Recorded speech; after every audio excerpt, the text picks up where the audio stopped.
Il existe beaucoup de bons livres sur les médias, mais à mes yeux, le plus fondamental, c'est Fabriquer un consentement de Hermann et Chomsky, un livre paru en 1988. C'est vraiment exceptionnel.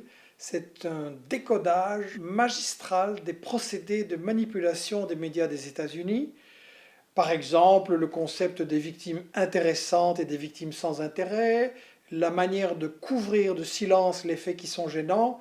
Un livre magistral qui a joué un rôle important dans mon parcours personnel puisqu'il a inspiré un livre que j'ai écrit 3 ans plus tard, Attention médias, sur les médias mensonges de la première guerre du Golfe contre l'Irak, où j'analysais comment les médias français, belges, européens avaient en fait vendu cette guerre en trompant l'opinion.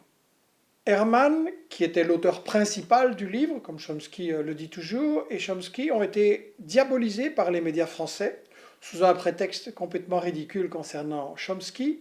En fait, ce qui les gênait, c'est qu'on puisse montrer qu'ils ne faisaient pas leur travail. Pour rester poli, c'est quelque chose qu'on explique dans la 4e de couverture, je cite, « Les médias français semblent avoir du mal à accepter que le simple citoyen puisse jeter un œil dans les coulisses de l'information. » Action a obtenu, avec Herman et Chomsky, de rééditer ce livre qui avait déjà été édité en France, mais dans une traduction bâclée, avec beaucoup de coupures et de déformations.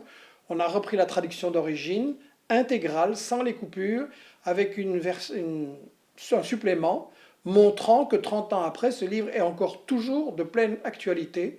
Donc je crois que c'est un bouquin dont chacun qui se soucie de la qualité de l'information, de l'éducation aux médias, de la bataille pour une info de qualité, chacun peut s'en servir afin de comprendre les procédés de manipulation, pouvoir engager des discussions et expliquer ça autour de soi.